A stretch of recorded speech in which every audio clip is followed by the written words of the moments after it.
Nous m'ablo la zantewe go et représente Dieu avec de Jésus sin comme de Tommy chere ton. Kabe nous vivre là. À moi tiawa imba maunawe. Kwa ba la santa, on mele ba na khode. Mama fa na sele gbetu. Mais là en Hébreux 4 verset 4. Et oui on do ekodo khodo azantewe go do apade kwe do ma khoma omedo. Et ma blo nous là before e gboje azantewe go gbe. Ami. Better gbe bio ene ache. Do ena gboje.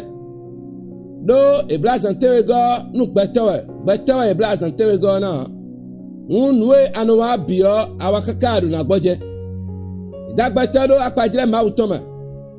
Nwere su na gboje do ma we de o azantewe go gbe o e gboje. Ndebude no do. Wakuna gboje o. Akuno lo edo tewa egbe do Jesus sin koma. Beta nyanya debu de nde ha to sin gboje o ba mo do pele bi mi na zo wa me na do wozu do be kanfan o. Wakuna gboje o. Uno akuno lo yesero zanu we do Jesus sin koma. Eni li gado e. Bana tuna mi wazo kaka mi na gboje.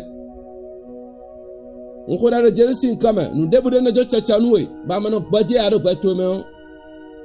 Akuno yedo tewa egbe nkoda bodo debude boje ba no jiro do gbazan to me do wendo to me da za to me akuno ni na boje mo koton le do Jesus Christ hono sin koma ado boje betere tombia we am boje mawu ma vovo tombia ade ni dialo menu edi do Jesus sin koma ndebude no afin boje to le akuno lo yesusu we de gbe Jesus sin comme partager de lo bo activer cloche no e ho ba ho te ba na mo ora santa sin le ko le nkoton le abonner wode o commenter akuno lo gboje na we gbe gboje na we da pa le bi pe Jesus sin comme ko de amen.